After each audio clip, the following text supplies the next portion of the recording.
The following is a presentation of the Best Station. The views and comments made in the following program do not necessarily represent the views and comments of the Best Station.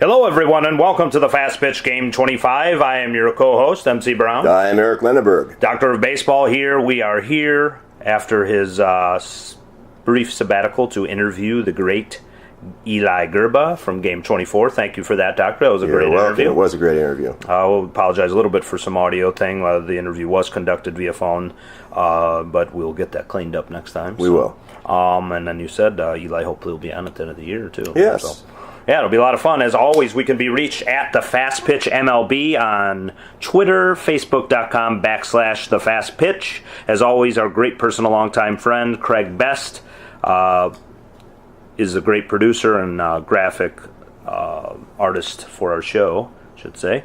And that is always found on thebeststation.net, where you can click on the sports tab, find the Fast Pitch on there, and all of our great shows are archived, Doctor. Yes, they are. And Craig does a great job with his music shows, too. You do. Craig also is the producer of Comicasters, our brothers in podcasting on the Best Station, and they gave us a shout out as well, as we do here, and we appreciate that. Doctor, you've helped us out on there, and you're going to be a guest host again. I look forward to it. Issue there. So Craig always can be reached Facebook.com/the Best Station as well, and give him a thank you for all the great graphics and commercials that he adds to the show. And we appreciate Craig, and we appreciate you all listening. So, Doctor, 8 weeks into the season, a lot of great stuff happening, and we're going to go what we now dub is our the bullpen segment. So, Dr. Eric, why don't you take us into the bullpen for I will take it away. The bullpen segment with Dr. Eric. The first one I have is from our listener in Chandler, Arizona, Jim Nout. Okay. And Jim has a good question here.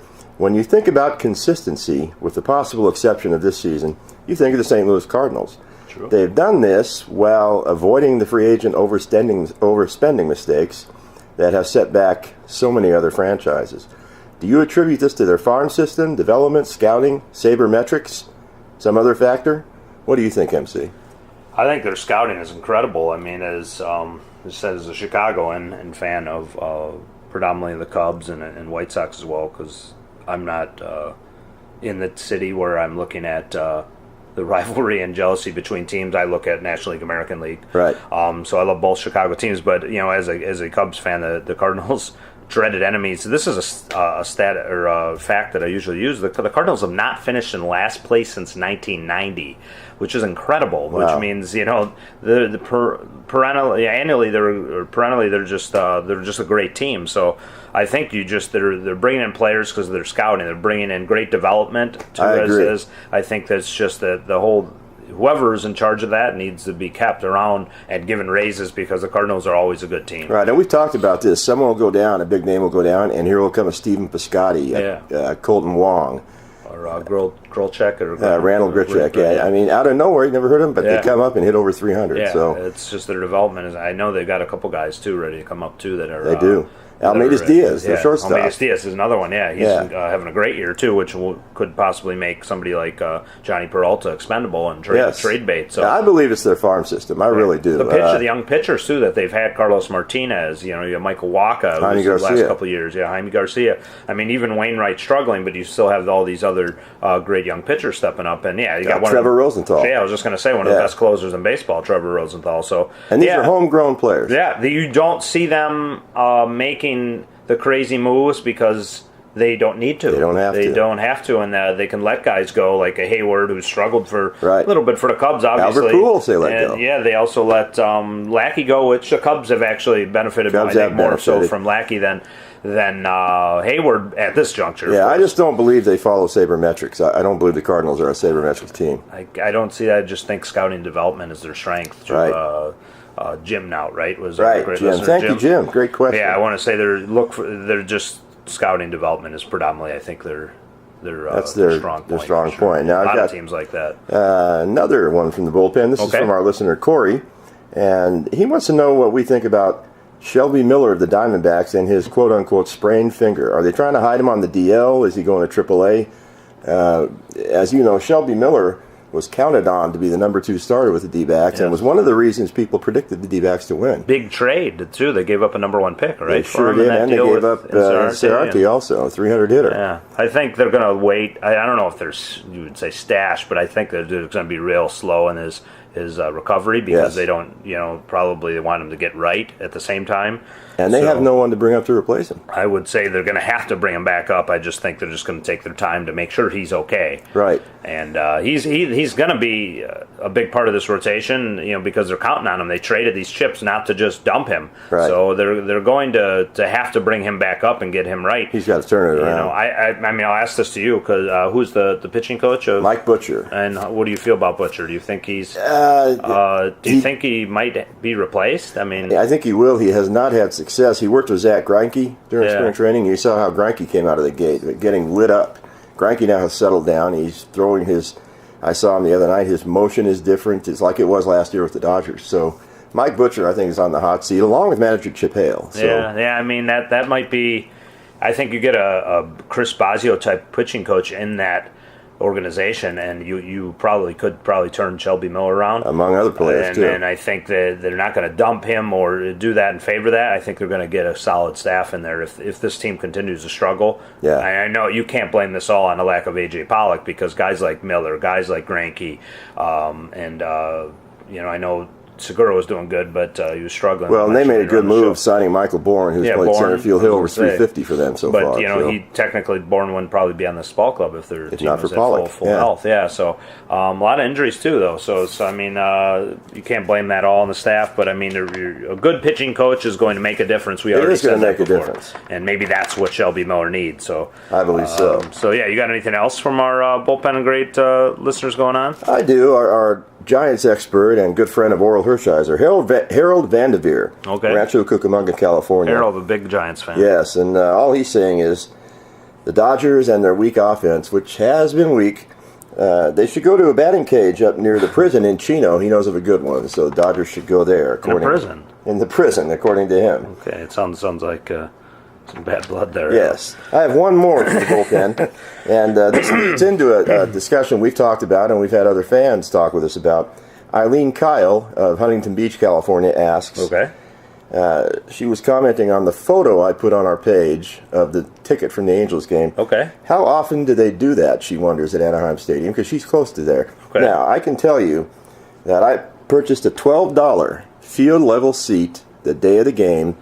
They were all that price. Upper deck seats were $5. The Angels do this every home game. So the argument that Major League Baseball is not affordable for a family just doesn't go. Well, maybe that's not the argument, or maybe where to find these deals. I mean, I know you say at the ballpark there's billboards or whatever. Yes. But you got to get there for the first time. So this stigma that the rising ticket prices and that there may be these deals, but on only special days of the season. Maybe the advertising to get the word out is maybe what baseball needs. I called the ticket office at Anaheim Stadium. That's how I found out, and that's what a lot of people should do. Now, the Dodgers... You go to their ticket website, which You can do that. we're an internet age now, obviously, the World Wide Web. You're not going to see those in there, and I made this a point not only on the show, but online as well with our great Chuck, big fan Chuck Boyer, and he's throwing this stuff out. It's like, hey, when me and my family, we looked up tickets for the game where we didn't see anything cheaper than $20-some a ticket. So Well, they're there. they're there, but we had maybe our mission here is help some of these fans find it, including this great listener here, and maybe awareness is what's needed here. That could be. And one last thing. How is certain the stigma of the game that it is unaffordable. Well, one last note for Eileen, who also is a Dodger fan. Okay. The Dodger games, if you have bought tickets, they will send you emails advertising. And the last time I was there for MLB, 10 days ago? Yes. They were advertising $10 seats to see Kershaw pitch. And those were reserve level, not field level, not upper deck, reserve level, $10. And again, once you have bought tickets from there, you get emails. Yeah. So- and if you come in after the fifth inning, it's in a 3-2. Oh, yeah. It's like 2 innings later, everybody's gone. Right, if Kershaw, you're a funny guy. You're a funny guy. When Kershaw pitches, he's going 9, so you'll at least see a couple innings. Yeah, hopefully, yeah. We want to also, speaking of Chuck Boyer, we want to thank him. He's doing a lot of promotion for our show, and we appreciate Chuck, and he's grabbed us some new likes, at least from what the doctors counted 5 new likes. And, 5 new likes. Very cool. Going to give Chuck a surprise gift, and I will do that for any of our listeners who will get us 5 new likes, 5 new listeners. There's a challenge to you listeners.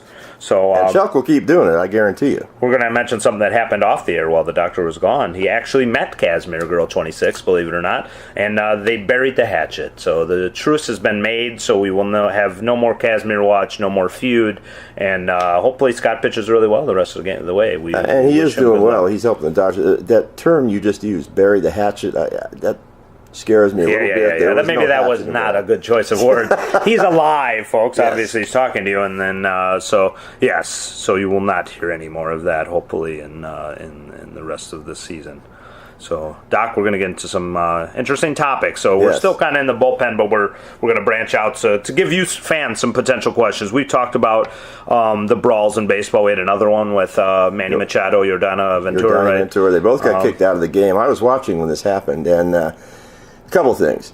Machado, if you remember, 2 years ago when Josh Donaldson was playing third base for the A's, Machado was going from second to third. Donaldson reached back and tagged him and threw to first. And Machado took great exception and was pushing Donaldson. Donaldson had a look on his face like, what are you doing? Yeah, and Machado got kicked out of the game. So he's a hot-headed guy. But Ventura is also a guy who's pretty hot-headed. And I don't know, there must have been bad blood between them because I was watching the game. The first time up, Machado, ball was thrown behind him. And the danger of that, MC, is if you play baseball, your reaction when you see a ball coming at you is to jump back. And when it's behind your head, you can jump back into the pitch.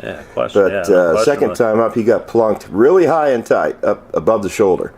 So Machado charged him down. Luckily, Salvador Perez was there to tackle him. A great tackle. Let me ask you this. Do you think this is over, or this is just going to get worse? I think it'll get worse between these two teams. In fact, tonight we'll probably see retaliation. But this is just like I want to say like a stack of cards or chips being stacked here. So, I mean, like when these teams, they have obviously long memories, especially when you don't play a team again and this happens at the end of the series or something.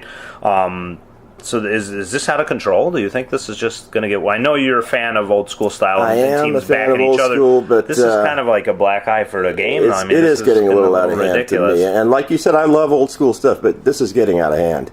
Are there too many brawls in baseball, folks? I mean, what's your thoughts on it? We want to hear from you because we want some great feedback from you guys listening. Let us know. Do you think this is getting to be an epidemic? Is this just like a ridiculous amount of brawls? Do you enjoy watching them? We want to hear from those of you that do as well. And do you want to see more? Hopefully not. But let us know. Are there too many brawls in baseball? We're going to discuss this further. We have in last show. We don't want to beat it to death, but we want some of your feedback. So if you have any questions on it, certainly let us know at the Fast Pitch MLB on Twitter and Facebook.com /the Fast Pitch. And I want to repeat a line you used 2 weeks ago, and I love this line. Yeah. Do you want to go to a fight and see a baseball game break out? That's really what it can come to if this doesn't stop. Yeah, that's not good. I think we cringe every time we watch those because it's just baseball. I think is supposed to be the epitome of like a wholesome, just great, a thinking great man's entertainment. game. Yeah, an intellectual man game. And when you see barbarian brawls breaking out on the field, I think that just kind of devolves the sport back into just playing in the field somewhere and getting a brawl with your friend that you were supposed to get along with. So. I agree. And once in a while, I understand it, and I know why, but not every week like this. Yeah, a great listener, that we had. Was talking about that as well, just how it's the intellectual nature of the game and stuff, and something that we had made a point of bringing up is just of how great this game is for a thinking man's game. Right. And she had also brought up the unwritten rules.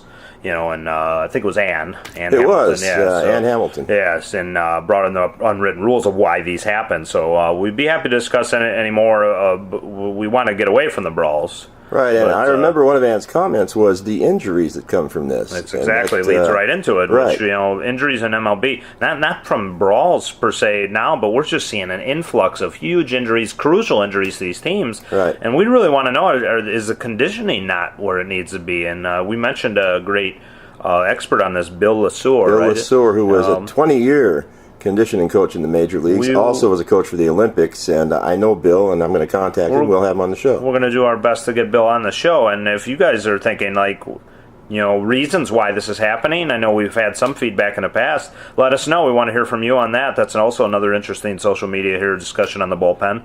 And we also want to bring up some crucial things we posted on the wall. We had some nice tidbits. I had challenged the doctor here with this one. We had Matt Merton tearing it up in AAA, but he tore it up in Japan as the great doctors was chronicling the hits of Ichiro, cumulative hits from Japan and major leagues. We had Chuck Boyer, great listener, disagreeing, myself disagreeing. I used Matt Merton as an example, doctor, because he did so well in Japan. And watch what he does here now from what he learned in Japan. Now, why is he not here? Let me ask you this, doctor. Why is he not being brought up if he's tearing it up in AAA? Did they not have the faith in Matt Merton? Well, they didn't have a spot. Jorge Soler just went down. They brought Albert Almora up. Okay, well, you watch what happens. By the next time we do a show, Merton will be up and doing well. I do. He is. Every time I look at the updates from the great Carrie Muskrat on MLB, Cubs. Carrie Muskrat, great reporter. She is, and she slowed to chronicle another 2 hits for Matt Merton. Okay, well, let me tell you. Speaking of hits, another 19 for Ichiro. He is now 40 short of 3,000 here in America, and you can't take that away from him. No, I mean, you cannot discount. That is an incredible feat for the limited time, obviously, that Ichiro had spent. If he was in the Major League Baseball here in America from the start of his career, I do not doubt, like you were saying, that we might very well see the all-time hits leader in Major League Baseball. Unfortunately, it's the flip side. We cannot count these together because it's just not major. But we can. No, we can't, because Major League Baseball has its own stats records that don't count other countries. Unfortunately, that's the way it is. If you look at, as I said, the best example I can use right now for you, doctor, is Matt Merton, who was on a tear in Japan the last few years, came here, and unfortunately he didn't even make the Major League. Okay, well, watch what he does in a few weeks. Now, let me mention Ichiro again. Remains to be seen. Let me mention Ichiro again. He is 18 hits short now of tying Pete Rose's record at 42.56, 19 away from breaking it. Now, a great listener, Ray Noriega, his comment is, here we go again with the Japanese hits don't count. I watched Major League Baseball in Japan for 3 years. I have watched in America for 15 years. They are compatible, and Ichiro's hits should count. Well, Matt Merton, can you explain that to me? Why is he not on a Major League team? He was on a tear in Japan. If I need to get out a chronicle of the stats that Matt Merton had in Japan, that would easily then say he should be on a Major League Baseball club right now. He ain't. He will be. He will. By the time we have a show again. We're 8 weeks into the season, and he's nowhere to be found. He's doing well in AAA, and I think Chuck Boyer might agree with me. AAA and the major leagues is totally different. When we see these players come up from AAA, some succeed, some fail. Same thing with Japan players. Some succeed, some fail, and that means they're major league players. Major league players, when they prove themselves in the major leagues, that's where it is. The unfortunate part of Ichiro is that he did not spend his entire career in the Major League Baseball system. So I'm telling you that those hits should count. You can count them, doctor. Major League Baseball is not going to. Well, sooner or later, the majority of us will. Ray can count them too, but unfortunately, and I'm not saying this to dog Ichiro. I love Ichiro. I have a lot of respect for him. As I have. It just does not. Unfortunately, we can't count them. That's not the system. We worked together his first season in America, and you were just as amazed as I was. Future Hall of Famer. Yes. Without question, a future Hall of Famer. Corey has a comment on Ichiro, and while I don't agree with him, I'll read it. Corey says, while I appreciate Ichiro's contributions to baseball, I really don't see adding Japanese totals to American totals. So in my mind, Pete Rose is still the hits king. And that puts an exclamation point, I think, on it, Corey, because pretty much until stats change, you can argue for that, doctor, but until something changes, he has hits all over the world, but they just don't count. I'll start a campaign and get signatures for it. How's that? You can. I'm afraid I won't be signing it. Well, I agree, but it's going to happen. It's going to happen in about a month when he passes Pete Rose, so we'll be talking about it again, I'm sure. In your mind, he will Chuck pass Boyer and I have argued this for years. Well, Chuck is a great listener, and thankfully he's the sensible one. Let me just say one thing about that, though. Sure. As long as Chuck and I have argued about this, we don't get personal, and we can agree to disagree, and that's really what this is all about. No, nobody has tied their hands together and have you dance around with a weapon and in a circle.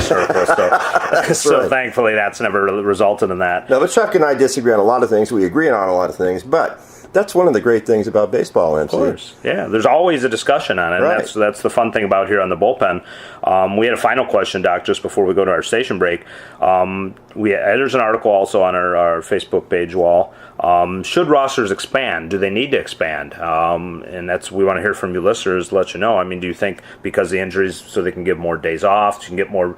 The union probably would like this, more major league players, they more would, money but- into the player system. What's your thoughts on it, Doc? Do you think maybe by a couple more players? No, I think that you think it's dilutes too the many? talent.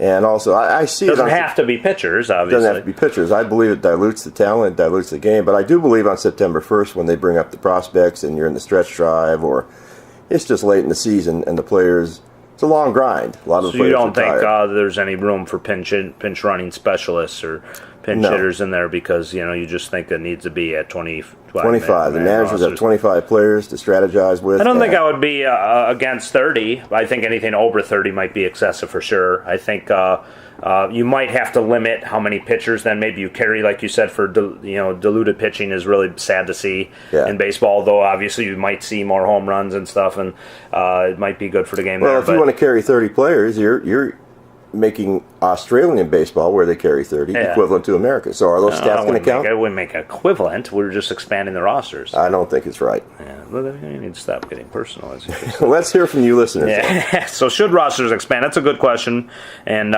we shall present that to you fans here as we wrap up the bullpen, and we're going to head to our station break. But we're going to go to our great Who Am I Who segment. am I? I love this, and so do our fans. I am up for it. So here it is, Doc. Who am I? I starred in the movie The Naked Gun. Ooh. I am a published author with a book entitled Over the Edge. And I won a World Series ring with the Phillies and Dodgers. Good question. Who am I? You've got me stumped. We will find out when we come back. The best station. The best music for the best audience.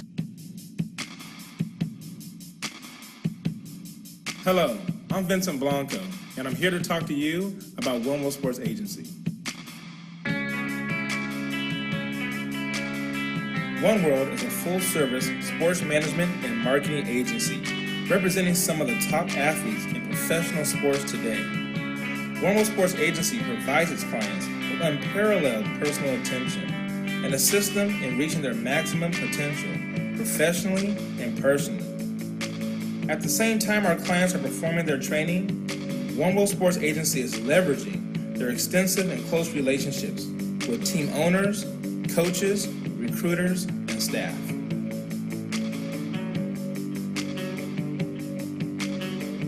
So when you think of your future, remember, One World Sports Agency is here to assist you along your path.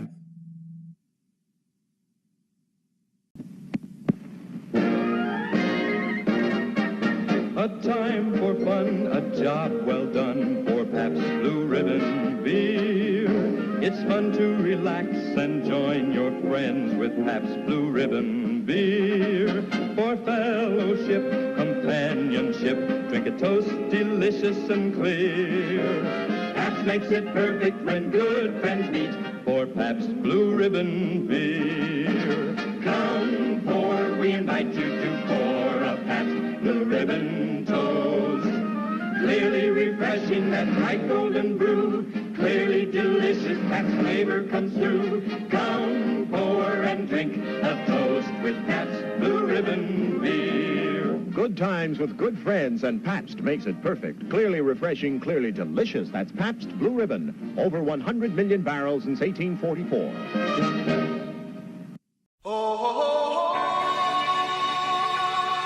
Are you a youth league or high school baseball coach trying to teach your pitchers the art of headhunting? Help is now here.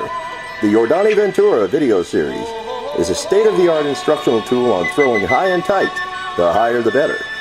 The Yordani Ventura video also includes tips from Ian Kennedy. Available at sporting goods stores today.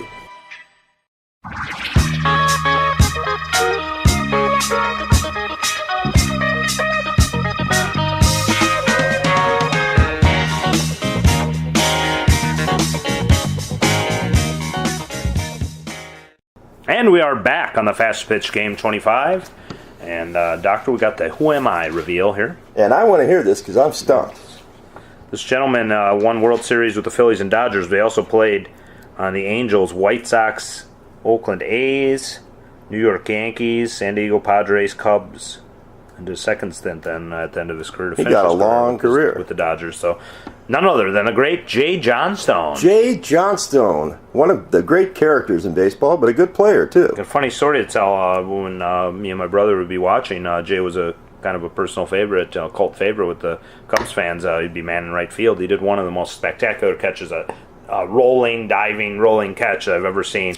Turned around, put his hand up, and you could just see like just his teeth going, and we always laugh, as he held it up there. And just like I said, I think a fan favorite, Jay Johnstone, and good for him. He won 2 World Series with two different teams. That's a pretty impressive. So the great Jay Johnstone is our Who Am I of the Week, Doc, and we're going to jump right in because we got good pick, MC. Thank you. We got the great regular segments here. We're going to jump right into them both here, and the staple of the Fast Pitch Feud. Here we go. There it is.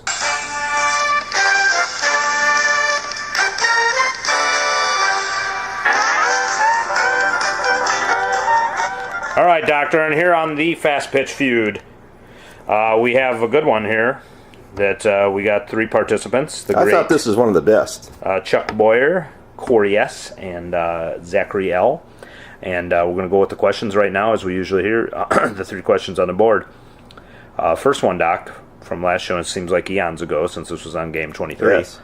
Name a must-bring item for an outfield berm picnic at a ballpark. Okay, and our number 1 answer is a tie. And we got a variety of answers, but the 2 number 1s were glove and sunscreen. Interesting. I would not have answered those. What would you have answered? I would have said an ice chest. Ice chest, yeah. We didn't get any ice chests, surprisingly enough.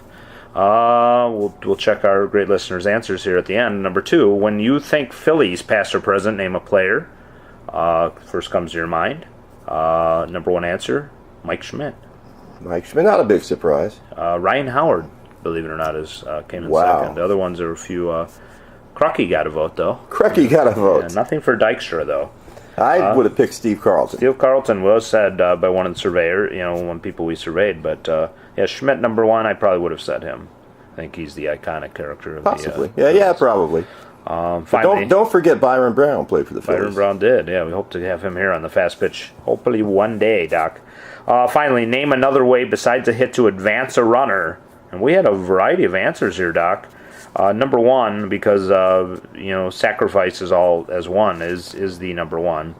But we had a few. What would you have said, Doc? I would have said a balk. A balk. That was also said, but not number 1 answer. So we're going to go right here, right away. First one, Chuck. Chuck said sunscreen for name a must bring. He did get a point for that. Mike Schmidt and sacrifice were both said by Mr. Boyer, and he finishes with 7 points. Good answers from Chuck. Yes. Corey S. said blanket, and he was tied with the number 1 answer there. Corey, who continues his trend of losing, says players that nobody else will say. Not that it's a bad answer, but George Stallings was his pick. 0 people. George Stallings. Wow, that's a name. If I can get a sound effect, I would use as the sound effect. Unfortunately, I don't have one handy. Finally, he said balk. That's a good answer, Which is a good answer, but he only got 1 point for that, so Corey finishes with 3.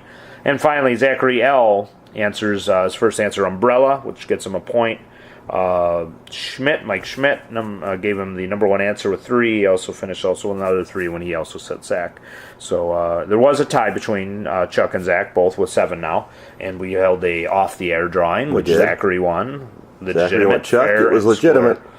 Chuck can cry recount, but unfortunately, Chuck, you did come in second due to the nature of the tie. So, Zachary L., we want to congratulate you as our winner. I think a 3-time winner now is for Zachary. He is. And I'll always remember Chuck now for winning. I will always remember that Zachary won what may have been our best gift so far, the Oakland A's Media Guide signed by Billy Beane. I agree. I think that was a spectacular gift for his trophy mantle or for his mom. I don't know if he gave it to Mother's Day. So great, Zachary L.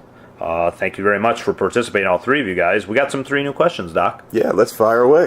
Fast Pitch Feud for game. I believe if this isn't game 26, it's going to be game 27. Right. So we'll tell you why at the end of the show.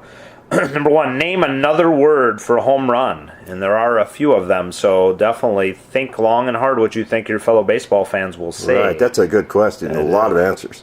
Number 2, name a player on the Tampa Bay Rays. Past or present, could be the Devil Rays. Could be that's going to be interesting. That word anymore.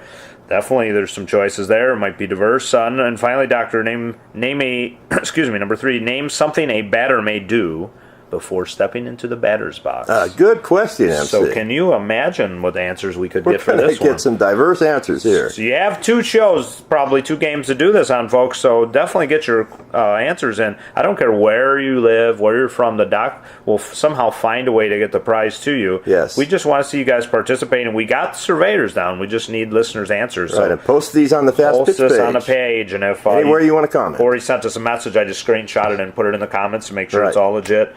Near the end, we try to get regular participants to get back in before we do the recording because we want more participants. Right. So please don't get mad at us for that. But yeah, another great one here on Fast Pitch Feud. So we're going to turn the page, Doc. Here we go again. For speaking of turn the page, is going to turn back the page and turn back the clock for another great segment here on the Fast Pitch. This day in baseball. So we're going to take it away.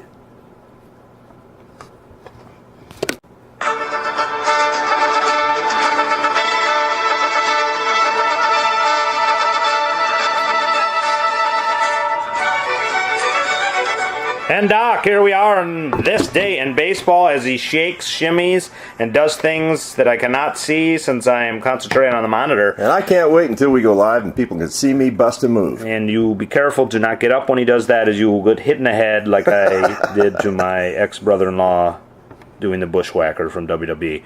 So, Doc, we got a great list of historical facts to review here on the show. Yeah, and these are things that they're entertaining. Our fans love. I get a lot of feedback on these. We love doing them. We find on the show, and sometimes show goes a little bit long because we find so many factoids and historical milestones. We don't want to leave anything interesting. Yeah, that we end up reading more than we can. We got, I think, 7 great ones here, Doc, so this should go very well, and some good ones to bring to you guys. So here it is on our This Day in Baseball, Doctor, rewinding and turning back the clock to 1950 for this first one. After beating the Browns 20-4 with 23 hits the previous day at Fenway Park, the Red Sox set the major league record for runs scored by one team as they maul St. Louis again, 29-4. Boston's 2-day total set consecutive games records for hits and runs scored.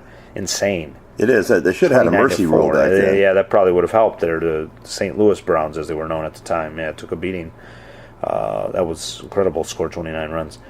1951, White Sox reliever Marv Roblat becomes the first pitcher to be driven in from the bullpen when he enters the game in the 8th inning to face the Yankees in a 4-2 loss at Comiskey Park. At the present time, transportation to the mound is only for White Sox pitchers, but later in the season, the team will provide the visiting bullpen hurlers with a black Cadillac, which has been supplied by a local funeral home. Is that a sign of death there? That's a hearse. That's great. Yeah, so that was pretty funny stuff there. Also, turning back the clock, next Doc to 1955. It's kind of staying on the same... the golden age of baseball. Golden age of baseball, for sure. After only 8 games and 13 innings of work, the Dodgers optioned rookie left-handed pitcher Tommy Lasorda to Montreal to make room for a bonus baby who was also a southpaw. Sandy Koufax, who had injured his ankle, comes off the 30-day disabled list. You know what? I've heard Lasorda tell that story over the years, and I never believed it was true. Never get tired of hearing it. One other note, Koufax was signed by our good friend's grandfather, Al Campanis, signed Koufax. Probably, arguably, one of the greatest signings in Yes, Dodger yes. Got him for very little, I think. Yeah. 1964, Doc, after other teams back off in their pursuit to sign the outstanding North Carolina high schooler when his little toe was blown off by his brother in a hunting accident, the A's inked Jim Hunter for $75,000. The youngest of 10 children of a family from Hertford will go on to become a Hall of Fame hurler better known as Catfish, a name invented by club's owner Charlie Finley. The great Catfish Hunter, pitching, missing a toe. Yes. He definitely didn't. What he did miss is batter's bats, thankfully. Yes, so, one of the greats, MC. Yes, definitely the Catfish. 1965, in the first Major League free agent draft of students and Sandlot players, the A's select Arizona State star Rick Monday, making him the first player ever to be drafted. Kansas City will also select his Sun Devil teammate Sal Bando in the 6th round. Now, do you know both these guys pretty well? I do, and I believe Alumni. that, being Sun Devils, Yep. you're a Sun Devil for life, and I think it's appropriate the first guy was a Sun Devil. They had the greatest team and continue to have the greatest team. Would you have No said comment on the that? Sun Devil Rays is the first thing that comes to my mind. In 1968, Dodger right-hander Don Drysdale scoreless streak ends at a record 58 2/3 consecutive innings when Tony Taylor is driven by Howie Bedell's sacrifice fly in the 5th inning. It will be the Phillies outfielder's only RBI for the season. But what an RBI to remember. Yeah, a trivia question RBI. I have a quick note on that. Drysdale's record stood for 20 years. When Oral Hershiser of the Dodgers broke it, he did it with a 10-inning shutout. He had that last inning in the last game of the season. But I want to tell you what Drysdale said. He was up in the booth broadcasting with Vince Scully. And Vince said, Don, Oral has talked about stopping the game at 58 2/3 so he could be tied with you. And Drysdale's response was, I will go down there and kick his butt if he tries to do that. Yeah, that's that was Big D. Pure baseball. Like, hey, records are made to be broken. That's right. Finally, Doc, in 1969 on Mickey Mantle Day, the Yankees retired uniform number 7 in front of a crowd of 60,096, the first sellout at the Bronx ballpark since the 1964 World Series. The Mick also receives a plaque from Joe DiMaggio that will be hung on the center field fence, and then in turn he gives the Yankee Clippers a similar plaque, telling the crowd he should be just a little bit higher than mine.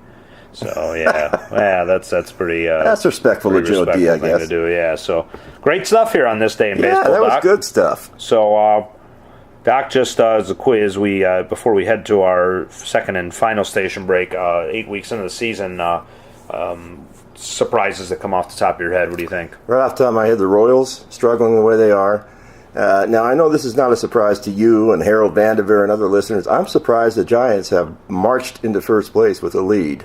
Of 3 games now over the Dodgers. Hit by the injury bug with Hunter Pence going down. Right, and the Arizona Diamondbacks, they're 9 games under 500. That to me would is be a a shock. shocker for sure. Yeah, because Diamondbacks picked for second. I had picked the Royals for first place, and I guess we can plug it here instead of the show. We're going to have an all-star mid-season edition where we'll kind of go over our predictions and see how horrible we were.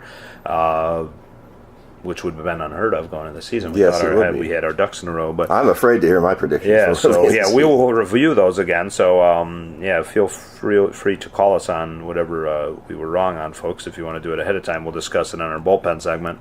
But Doc, we got to pay the bills with our second station break here and final one, and we'll throw a couple ads at our listeners, some great plugs for some great books of friends of the Fast Pitch. So That's hopefully right. Please pay attention close to those, as those are going to be shown in this station break. And when we come back, we got our Fast Pitch Fantasy League plug for our Game 26 guest, and we're going to be back with that just in a moment. Okay. The Fast Pitch will return in just one moment. This is home. This is where I learned to play the game. It's where I dreamed of becoming a Texas Ranger. Those guys were my heroes. And now, I have a chance to be a hero. It's good to be home.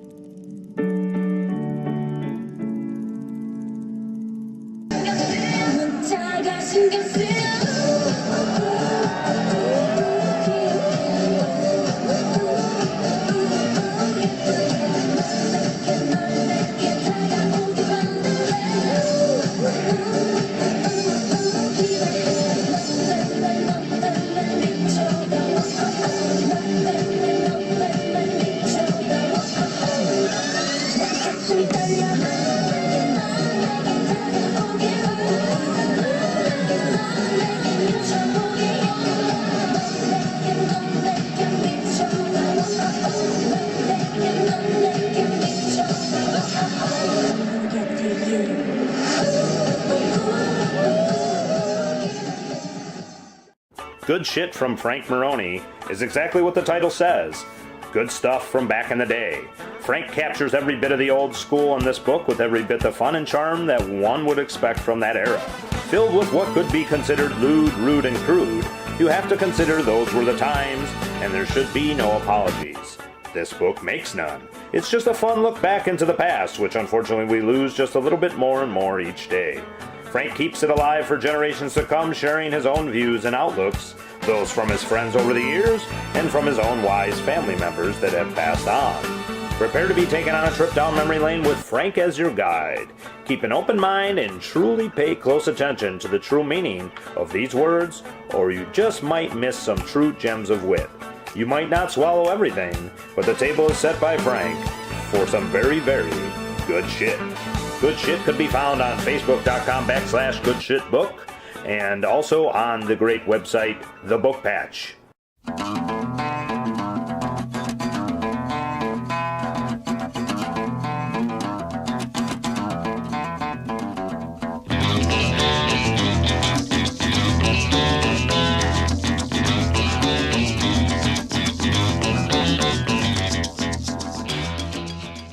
Couple of great ads, MC, the master communicator that you are. I wanted to mention something. Some of our listeners have been asking me, and we've talked about it. We do have an upcoming tribute show to our good friend Bob Welch, who passed 2 years ago.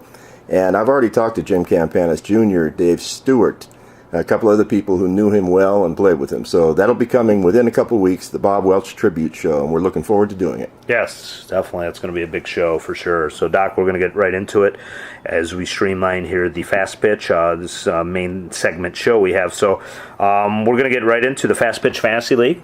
Let's do it. Hot and cold. And basically, Doc, as we go into this, we're following our great listener, Zachary L., who fell to 3-5 on the season. So Zach actually in last place of the entire league. Last place now. And who has been coming... Successful in Fast Pitch Feud, but not so much in the fantasy Who has league. been coming on strong, MC? Actually, our great listener, Hamilton. Jeff Hamilton. Wow, he slaughtered me last week. Tony. Who scored a record 412.5 points, I believe it was, to just completely annihilate me. And the week was over in the middle of the week. So we didn't think we were this bad, Doc, but evidently, even though we have good records tied for first place records, we're getting a shellacking here. We are back-to-back champions, and I never remember someone getting over 400 points in a week. Kudos to Tony, and by the way, I hope you do poorly this week. He's playing you. I know. And I wish the same for Hammy. I'm sorry, guys. So great contributors to the show, both those gentlemen, longtime friends. Hot, Mark Trumbo on Tony's team, which helping him get those 412 points on fire. Another hot name going on right now is Nelson Cruz. Nelson Cruz, not a big surprise. He's starting to coming on. He's got 15 bombs now, a couple the other day, which helping me. Ben Zobrist, who's on your team. Right, I love Ben. Who would have thought he'd do this good on the Cubs? He's in the middle of the lineup, too. I knew he'd be solid, but not like this. Yeah, you want to mention Rizzo specifically. Yeah, I do want to mention Rizzo quickly. I saw a game, Dodgers and Cubs the other day. I believe Anthony Rizzo has become the premier first baseman in all of Major League Baseball. He hits for power, and his defense is unbeatable. So my hat is off to Rizzo, and I put him at the top. Guess whose team he's on? Yes. Tony's team. Yes, of course. Yes, kick the crap out of me. George Springer, very hot bat now for the Astros, along with a lot of the Astros players. Yes. Altuve is really just They're starting to come up after that last place beginning. Hammy's, yeah, I know. So they're going to get their pitching on track. Hammy also grabbed Keuchel after you dropped him and you gave up on him. Robbins Cano stays hot consistently. He's on Zach's team. Also, guys, and Kinsler's been Ian Kinsler. How about Corey Seager? Corey Seager, both Seagers. Yes, both Seagers. And whose team are they on? Oh, they are on Dr. Eric Lambert's I have the brothers. Corey Seager has 14 home runs. To get them from a guy he's sitting across. So I got Seager and Adrian Gonzalez for next to nothing. Yeah, well, if you're calling Buster Posey next to nothing. There's Jonathan Villar. Yes, Jonathan Villar doing well. He's on fire, yeah. He had a couple bad games after 3 straight home run games, but he's been turned up. 19 stolen bases, leads the league, right? He does, and since Dee Gordon is gone, Villar is running away with stolen bases. I expect him to lead the majors this year. Can we see D picked back up by anybody when he comes back? Do you think anybody's going to have confidence it will be at the end of the year, right? He'll be back with the Marlins, but we'll see what happens. Unfortunately suspended. Yes. Drixon Profar came on strong. He's just brought up to fill in that, speaking of suspensions, fill in the game suspensions from Roughnet Odor, and he's actually pretty solid enough for I picked him up to give him a chance because second base has been the one place that I've been shaky and I don't have consistency. And he's been a guy I've been hearing about for 4 years, so he's starting to fulfill his promise. Two home runs, and wow. just limited play here in the last couple of weeks. So he might be a big bat, but that also leads a little bit into the cold section. On the flip side for those Rangers is Prince Fielder doing well. Wow, I had him for a few days. Yeah, and he's been tossed around like he's been with everybody. Like no other. Let me mention one other Ranger. Like he's got some sort of plague. Yeah, one other Ranger who's him. back after almost 2 years being out is Yu It's Darvish. true. Yeah, Hamilton. You had him. I had him. Trade. DL. I traded him to Hamilton. Yeah, that was an interesting DL trade.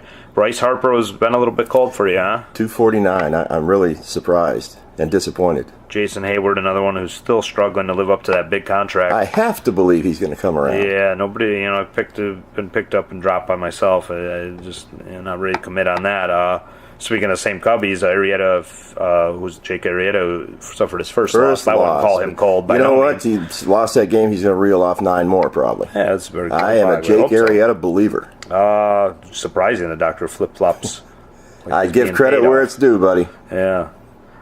John Segura is in a slump. He is. He came roaring out of the gate, and he's really slumping right now. Might be a reason for Zachary L. struggles to 3-5. Yes. But I should mention in the Fast Pitch Fantasy League that there's a lot of parity with teams. There is. At the last before last week, I noticed that we were winning or losing by less than 10 points. And I think we may have found the secret formula, Doctor, here for keeping everybody involved all season long. Yes. If the worst team is 3-5, that's a pretty, That's right. And if you remember, Hamilton was, I think, 0-4, 0-5, and now he's roaring back. Yeah, you could have almost stuck a fork in him. He was so far down. Yeah. So, yeah, and now I'm afraid to face him.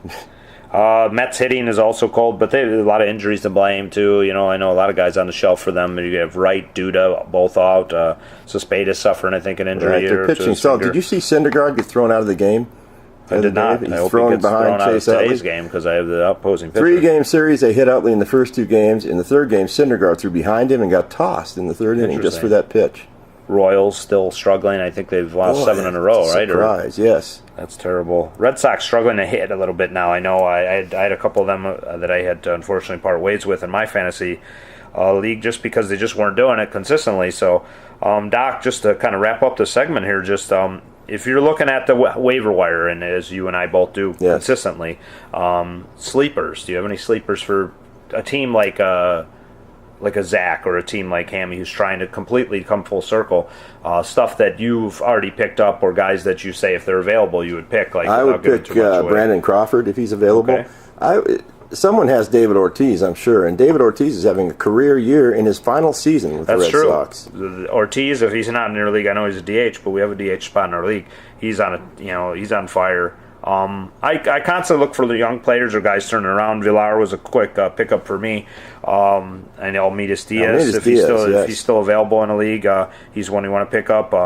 Jameson Taillon is somebody I just picked up. That's a name to watch today. He's a great Pirates prospect, just brought up. I added him and see what he can do here. And Trace Thompson, another one for the Dodgers. 2 walk-off homers for the Dodgers. Yeah. I would say a guy that was a sleeper that was picked up early in the year by yourself was Trevor Story. Yeah.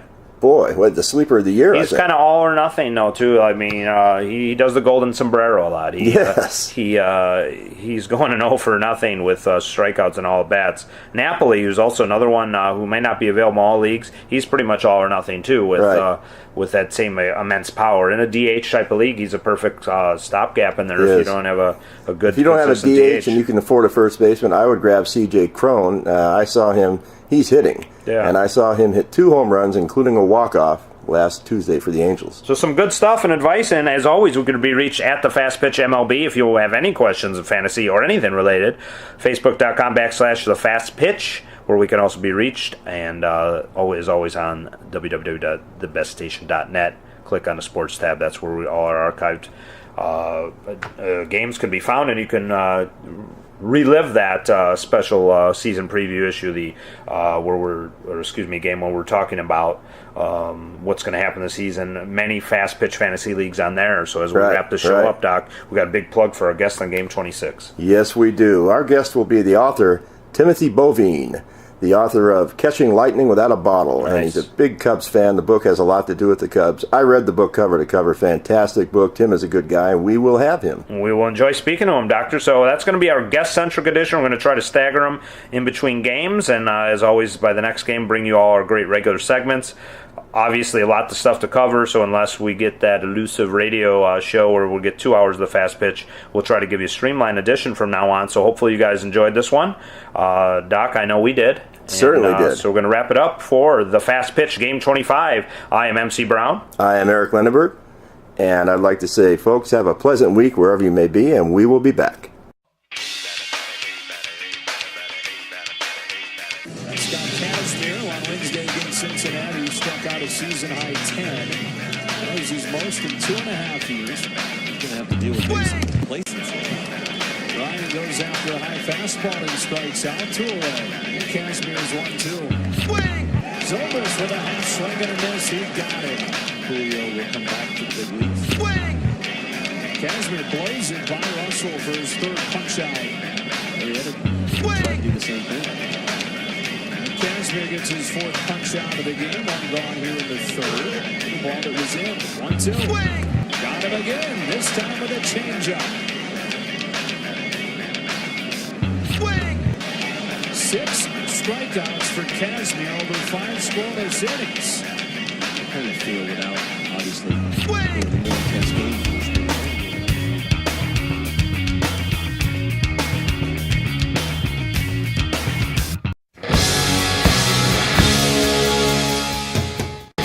Dodger bullpen. One thing, Kazmir has been on base twice. He is 2 for 2. He actually scored on the base hit by Seager, and he might not be 100%. And Robert is going out there to check.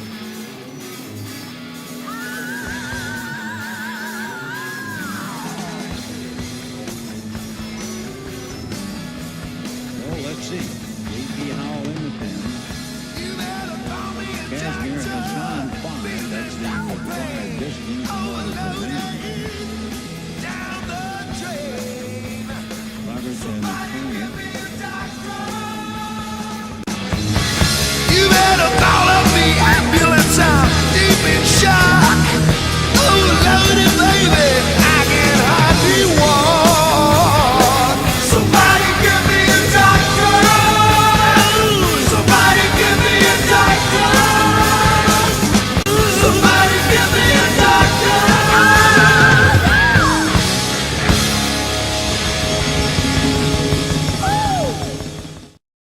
You are rolling along the rock block. Thanks for listening to the best station, because you know good music comes from all generations and eras.